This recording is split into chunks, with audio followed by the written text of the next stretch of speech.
How to delete Gmails or emails in bulk on iPhone. Hello everybody, welcome back to the channel. In this video today, I'll guide you through the steps on how you can delete Gmail email in bulk on iPhone. Well, the process is simple.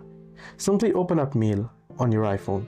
Once you have opened up Mail, what you can do is tap on the select option at the top right corner, and now you can tap on select all at the top left corner and all your mail will be selected. Then in order to delete them all at once, tap on move. Now you want to get any delete option. As you can see on the screen, there is archive, move, mark and three dots, but instead you want to tap on move, and then you want to simply tap on trash, and now you can move it to trash. So you can see it's been moved to trash. This is how you can delete Gmails or emails in bulk on iPhone.